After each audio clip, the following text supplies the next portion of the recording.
Do you think the social score is just in China? You already have a social score. In fact, you have several social scores, though many of these are hidden from you. In most cases, these scores are not numeric, although some are. We'll talk about how we are being scored, and let's discuss how this idea of classifying us will affect each of us and society as a whole. And if you stay till the end, you might find out a way around this. So stay right there.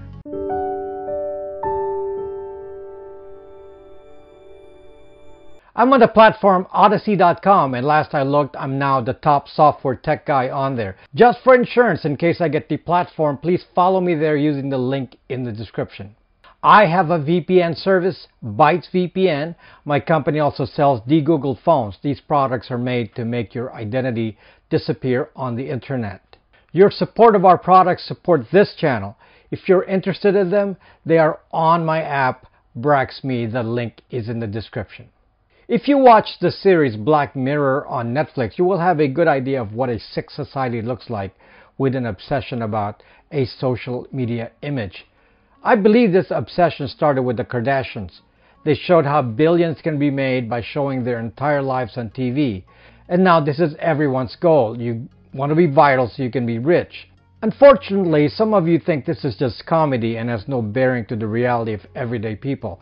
But a social score is no joke. A social score is used to control a population, which is of course China's goal. Later on, as we discuss the effects of social credit as planned in China and surreptitiously implemented in the US, you will start to understand that a social score can only be created because there's a lot of data collected about each of us, collected by Google, Facebook, and others. We'll get back to this. All of us have some experience with a long-term social score that is probably most developed in the US. This is the FICO Score created by the US credit bureaus, which are Experian, Equifax, and TransUnion. It's good to study the effects of this because this FICO Score, in effect, shapes the financial behavior of people, at least here in the US. Especially now with the constant move to a cashless society, we're locked in even more to conformity with what the FICO Score tells us to do. One of the behaviors rewarded by a FICO credit score is of course to always borrow money, but not to borrow in excess so you can't pay it back. In other words, to simplify this for you, whether or not you need to use credit, the system is rigged so that banks make money from interest, and borrowing money is required if you want to have a good credit score. If your credit score is lower because you didn't borrow money, you pay up anyway because those with a lower credit score pay higher interest rates. A crazy rigged system. So if you planned your financial future well and decided that you don't need to use credit, when you buy a house or do any kind of major financing, you get shafted by the system with higher interest rates. The system forces conformity to the rules. Those who don't conform lose out, except in this case, the rules are made by the system itself, by the creditors and those who stand to gain from keeping you in this system of borrowing. Although a credit score is considered to be a financial measure, in reality it enforces a social behavior. You must behave in a certain way financially or you are locked out of opportunity. If you want to buy a new car on a regular basis, get a mortgage, or do what these companies consider a successful life, then you have to play by their game and behave the way they want. And remember to whose benefit this game is created for. Now let me tell you about the other social scores we already have. The stupidest of all the social scores is from mylife.com. Check yourself out on that site because I'm certain you are there and scored from 1 to 5. In fact, they want you to get upset and then sign up so you can control what is said about you, while at the same time consenting to even more tracking from mylife.com. This is an example of something horrendously implemented. The way mylife.com is structured, it's really a social media aggregator. It takes your information from public government records, your social media data, and internet presence, and comes with a score based on that. But if you actually see the scores, you will see that if you were ever involved in any legal action, then your score will be lowered. It doesn't matter if you're a plaintiff or a defendant. For example, the most powerful people in society, like CEOs of companies, get a lower social score because, of course, executives of corporations get sued or file suit all the time.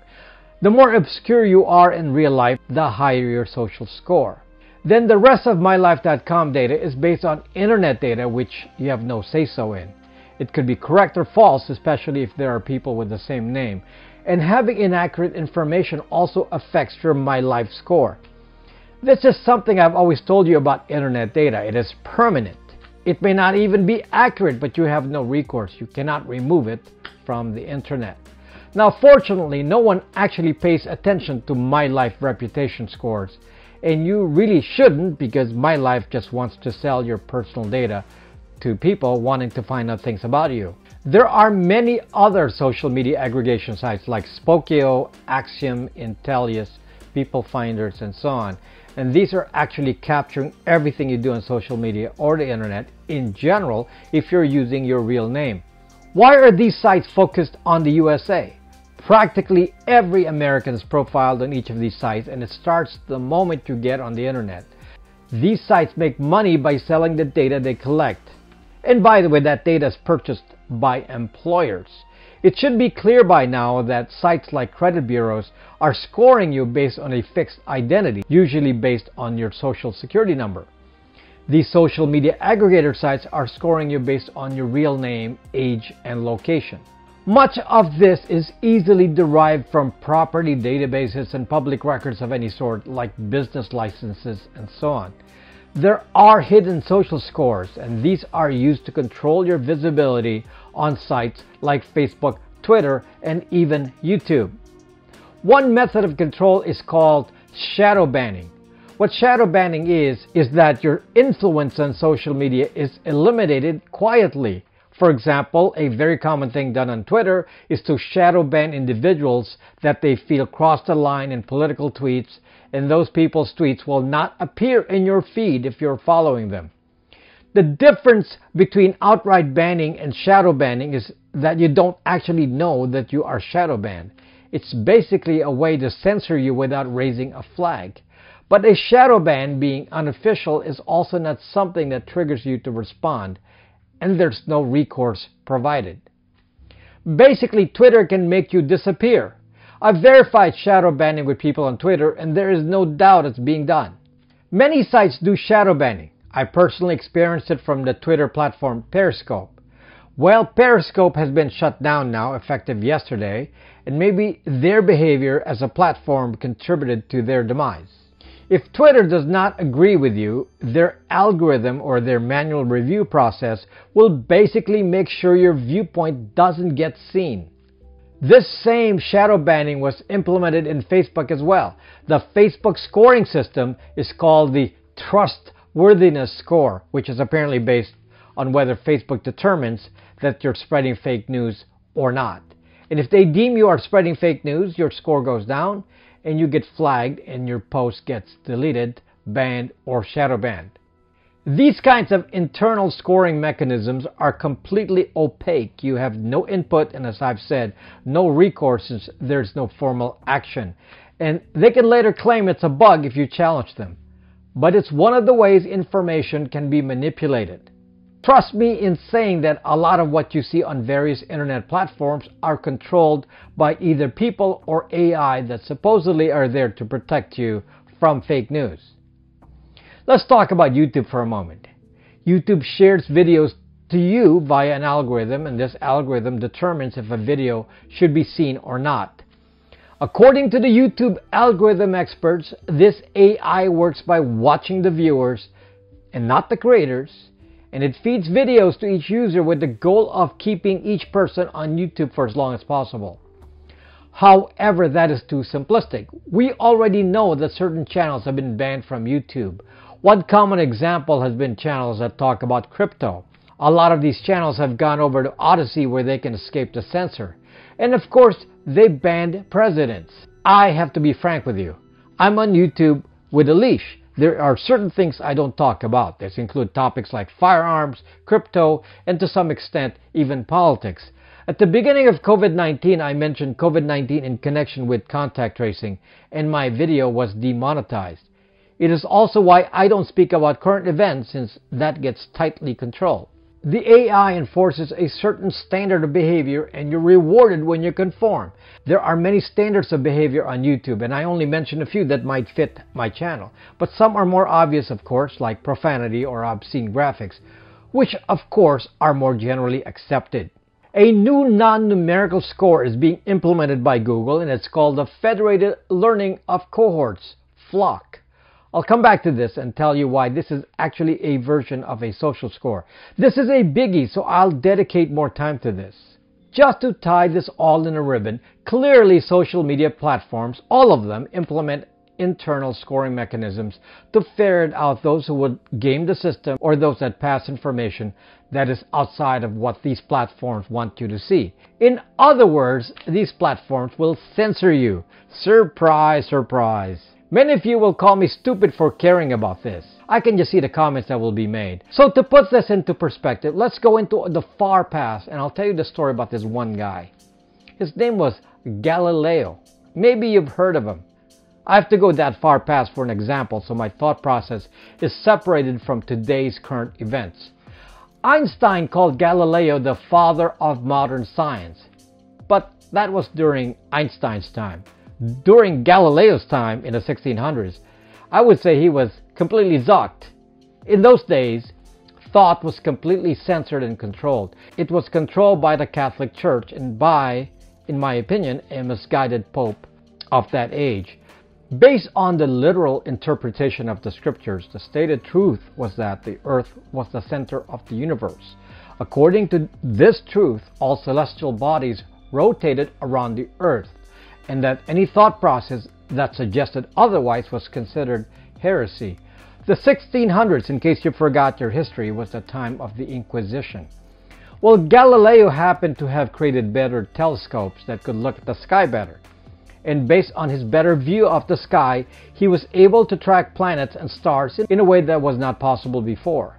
Using mathematics as proof, he then published his discovery in a document called Dialogue, which claimed that the Earth and all the planets rotated around the Sun.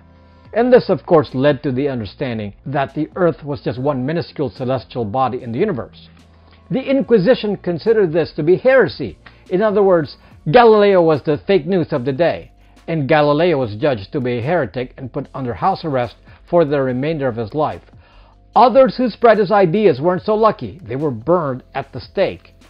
Now, of course, today we take Galileo's discovery for granted. Except for a few flat earth people, we accept our position in the universe. It was sad that a dissenting opinion was censored and discounted. It was because the people in authority, in this case the Catholic Church, believed in something so strongly that they executed people who thought otherwise. Let's fast forward to today. Today, big tech, a handful of parties, can totally shut down any group that promotes ideas that it believes are outside what it deems to be conforming to their idea of truth. Big tech can truly believe that their beliefs are right. In the 1600s, the Catholic Church believed themselves to be right. I can assure you that the Catholic Church of today does not believe what it did in the 1600s. In fact, the current Pope is a trained scientist. But I'm just showing you the fervor in the belief that a few can muster to the extent that they killed people and they thought it was just. Look at Hitler. He got a nation convinced that an Aryan race was superior and inferior races crushed. Again, truth is never clear when one has the power over information. This certainly does not reflect the Germany of today. What is characteristic of the environment during the Inquisition or during the time of Hitler is that debates were not allowed. A truth was established by an authority and everyone had to follow or suffer the consequences. In the days of the Inquisition, the social score was absolute and binary, 1 or 0, life or death. Just two scores. Today, many hidden scores are being generated. We are aware that China is developing many numerical-based social scores, but we're not aware of the scoring that is occurring even here in the US and the rest of the world. Scoring being done by big tech. Social scores can result in public shaming, social media shaming, and allow a cancel culture. Any kind of public scoring promotes ideological conformity. You must fit the currently popular narrative of a good citizen as defined by a few. And let me remind you what I said about credit scores. Who benefits from credit scores? Credit scores force a population into a behavior of spend first and worry about paying for it later. The real beneficiaries are the banks and creditors who make money from the interest. Do credit scores really benefit the average person who are then encouraged to want more than they can afford? And really to train them not to focus on savings? Do you watch those videos about minimalism on YouTube, like tiny homes and off-grid lifestyles? Only now are people actually beginning to deviate from the credit score conformity, many generations later. What could ideological conformity do to us? What could a few big tech companies do that can change how we behave? I'll just give you a few examples. Instead of allowing free speech where debate can define truth, we could be forced to believe ideas that are supported by a few. And in history, you will find that these actually happen. A pacifist will be forced to declare that war is just. A believer will be made to deny the existence of God. U.S. Fourth Amendment supporters will be forced to state that guns should be banned. Citizens in a country will be forced to state support and approval for the Communist Party. I can put hundreds of examples here. You can make your own list. Some of these examples have already shown themselves even in current times and in different countries. What happens with ideological conformity is that debate is stopped, so only one side is heard. And if you keep at this long enough, then a generation of kids will believe that only one truth they've heard is the correct one. In China, apparently the young generation will cancel you if you speak against the Communist Party in social media. Wow, they actually believe now in the perfection of the communist system. And of course, a social score fits perfectly with the full control exercised by government in communist China. And what government does not want? Conformity. Conformity to the system. Conformity means stability. Earlier, I talked about Google's federated learning of cohorts and how this will actually be a version of a social scoring system. Because Google knows everything about you, they are going to assign you to groups called cohorts. In the usage of the term by Google, a cohort is a group of people with the same characteristics, or in Google's lingo, a similar profile. Just to give you a general idea here, a quick cohort would be those who watch CNN versus those who watch Fox News. This could be refined further into those who watch certain alt news groups. As you can imagine, even this very simple subdivision of the population will be enough to create simple polar groupings of beliefs. It wouldn't take much. Just track which websites you visit and your profile. But this will be extended into multiple cohorts. We could each belong to 1,000 cohorts and be classified politically, financially, by sexual orientation, by religion, by education, by tinfoil hat. And this means Google will have at its disposal the ability to identify what it could consider a fringe group and have the ability to silence such a group. Unfortunately, by giving entities like Google and Facebook too much of our data, plus the data that has leaked out to the various social media aggregator sites, we as a population can now be grouped into Google cohorts or Facebook cohorts or by some third-party cohort. Really smart of us, right? Now, some of you will be classified as the Galileos of the past, and you will then be put to today's equivalent of the Inquisition. What are the consequences of being profiled by being put into a cohort of undesirables? Some of you can use your head and look at the events of the recent past and evaluate this yourselves. Being profiled as undesirable by a few will cause you to be cancelled, and of course, if you happen to make money from social media, then you will be cut out. You will be given a black mark label like a conspiracy theorist, tinfoil hat, and so on. You will be made to lose influence. The payment processors will refuse to allow you to accept payments. You will die on the vine and you will not be heard.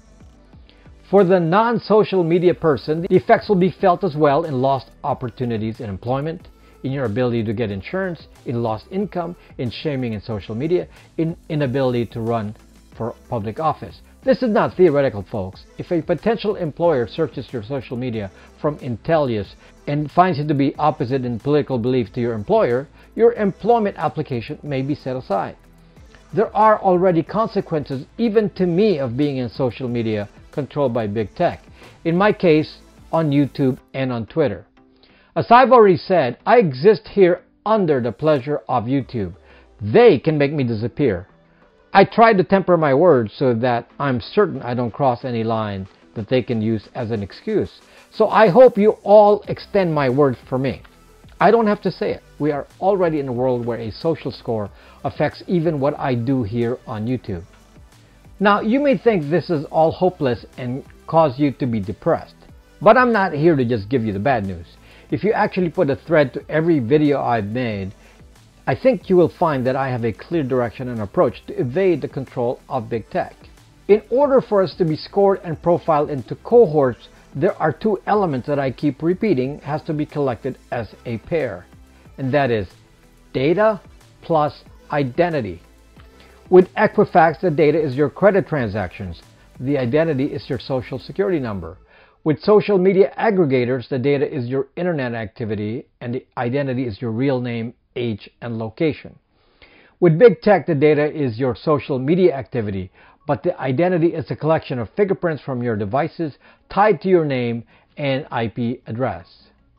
So understand what I'm saying here. If you transact in cash or in crypto, your transactions are invisible to Equifax. If you're in social media without your real name, then the social media aggregators do not have any index to the collected data, or it will be indexed incorrectly. With big tech, without the device fingerprint of your mobile phone and internet identifier, you basically deny them an identity index. To put this in perspective, it's like Galileo publishing the paper Dialogue using a pen name and then making sure he was hard to find directly. If he did that, he would of course not be judged by the Inquisition as a heretic, although unfortunately his work may not have been accepted as truth without his name. But I'm only addressing the consequence here of a governing party sentencing you to death or house arrest. The flaw in the big tech model is that to profile us, they must have a way to do it with an identity. In my channel, I teach you how to separate your data from your identity. All the solutions I describe in this channel is really about that. Binge watch my videos and you'll see this common thread. Unfortunately, conformity is the easy road and most will follow that road. I hope more people watch this video and start asking themselves if they see what they're turning our world into. A big thank you to my Patreon supporters and the people who buy my products. Please, I ask you to hit that subscribe button. My visibility on YouTube is important to spread my message, and your help is appreciated. See you later.